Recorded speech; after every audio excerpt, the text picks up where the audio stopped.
Nyt ollaan saatu etupurkua vähän etenemään täällä kellarissa, jolla jo viimeksi puhetta siinä putsailtiin asbestimiehille vähän latua. Se homma on saatu pakettiin ja nyt siirrytään tuonne asuntojen puolelle varsinaiseen etupurkuun. Mikä ajatushan on niin kuin helpottaa sitä koneiden purkutyötä se aikana kun saadaan käyntiin, että Valtteri Viheliäinen kävi aika paljon täältä onkimassa lisää asbestia, niin joudutaan pari viikkoa lykätä konepurkua, mutta täällä on hommaa saatu vähän aluilleen. Mä käyn tuosta vaikka yhdessä kämpässä pyörähtää, että mitä tehdään, että tietysti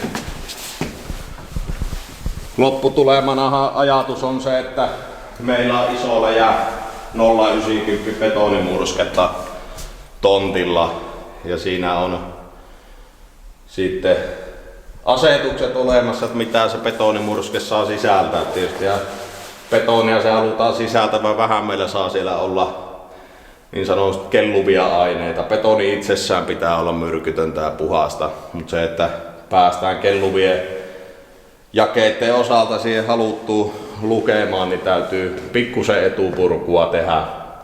Elikkä täällähän kaikki seinät on betonia, kattolattia on betonia. Otetaan täältä puiset väliovet pois, lattiamatot pois. Meillä on vähän vaatehuoneessa kalusteita, otetaan ne pois. Eli kaikki puu pyritään poistamaan likimain täysin. Se on semmonen, mikä tavallaan kun me tehdään betonimurskea ja näytteistetään se, niin lähdetään laboratorioon semmonen 100 kilo möntti sitä, niin siellä ne laboratoriossa sitten testaa, että paljonko siellä on kelluvia jakeita. Ne pyritään poistamaan nyt mahdollisimman tehokkaasti, ettei sitten koneiden tarvitse sitä poistaa. Et se on taas, kone kun käy tunnin tuossa, niin se on aika arvokasta. Tähdätään siihen, että se murskaa vaan sitä betonia ja lajittelee rautaa sitä betonin sijasta. Et se on aina tympiä, jos se joutuu hirveästi puuta sieltä ruvetaan lonimaan tai jotain muovimattoja tai muuta. Se on niinku tuhlattua resurssia taas. No niin, morjesta. Lähdetään katsomaan, minkälainen tämmöinen keittiön purkaminen on niin kuin pähkinänkuoressa. Ei muuta kuin sorkkarauta heilumaan. Osaa ihan rauhassa aukaista keittiön kaapiovet kotona, kun menee. Ei tarvitse tälleen näin.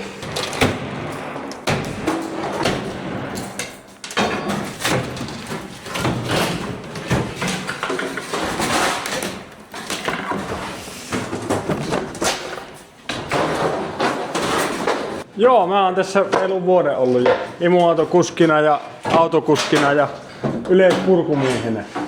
Onkohan 4. vuosi nyt menossa? Pääsääntöisesti ajan vaihtelevaa autoa, mutta nyt on etupurussa ollut ja imuautoja välillä. Ja sitä sun... Itse tykkään just, että on monipuolista. No äsken meni tossa edellisessä asunnossa kaikki kalusteet ja ovet, niin tunti 45 minuuttia. Se on erittäin hyvä suoritus.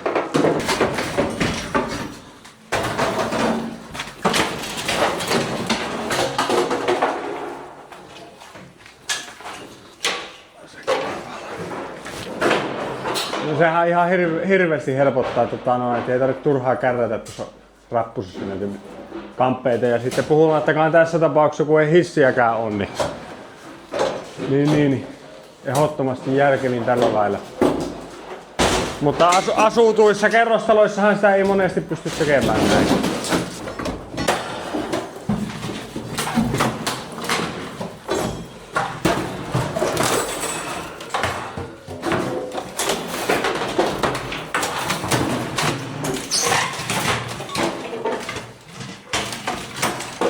No ei tosiaan, kyllähän sitä niinku fyysistä työtä on, että pitää sitten muistaa syödä sipsejä ja makata sohvalla kotona tämmöisinä päivinä kun näitä.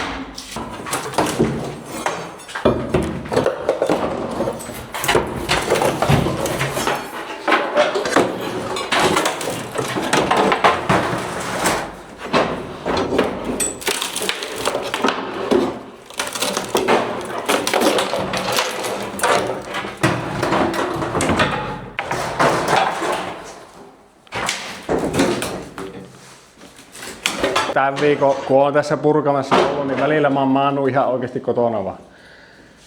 Se on kylmiltään, kun tätä aina rupeaa tekemään, ettei ole vähän aikaan tehnyt, niin sitä ei niinku, sitä heittääkin ihan liian lujaa tuonne lavalle. Se riittää, että puottaa tuosta noin.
Välillä tuntuu, että tuo sorkkarauta on vaan eessä.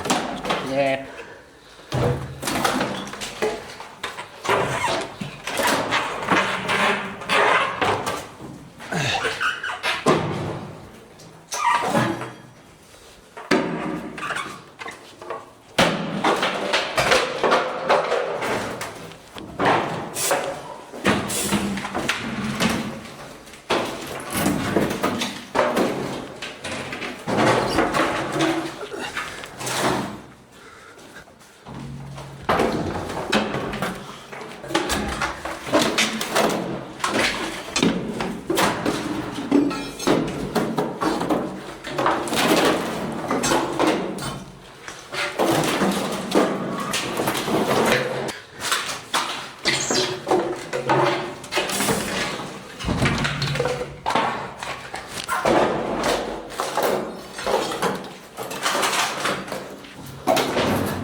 Lapsia kun on, niin siinähän se menee hoitaessa.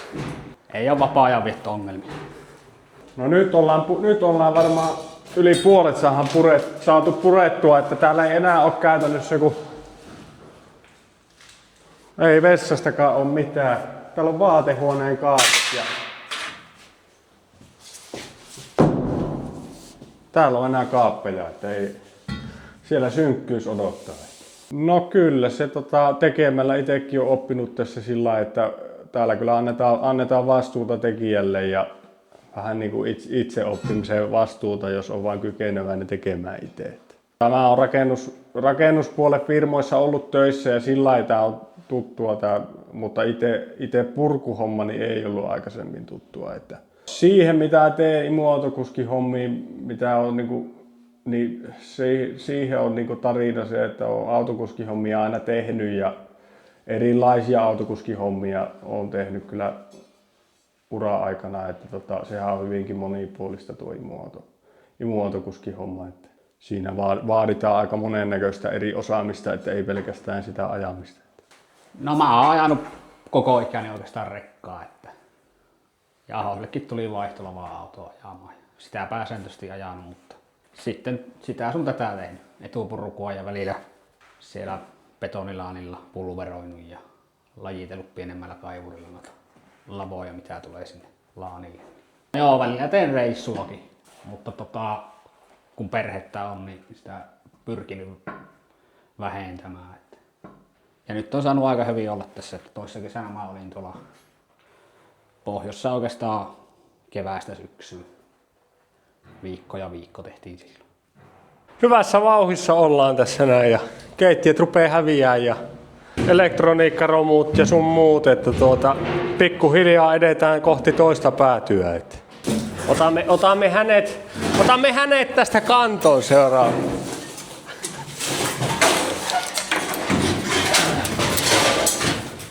Ja hän nyt haluaisi mennä tonne alas.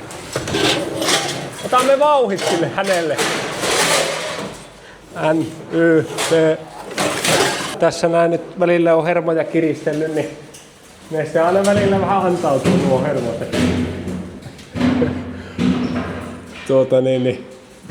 Ja sieltä tuleekin seuraava. Mites hän on tuommoissa? Hän tulee ihan korkealla siellä.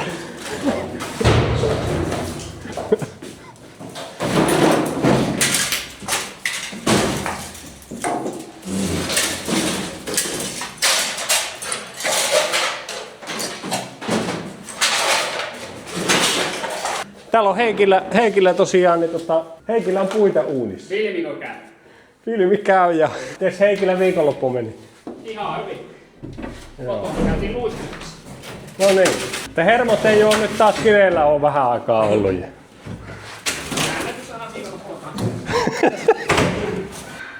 Hyvä viikonloppu oli. Itse asiassa tuli itekin vähän sinne pelailtua kiekkoa. Kaikkea tämmöstä. Perustettiin. Meitä Heikki lähtee syömään sitä pikkuhiljaa. Joo, lähdetään käymään syömässä. Käydään kysymässä Joonatanin mukaan.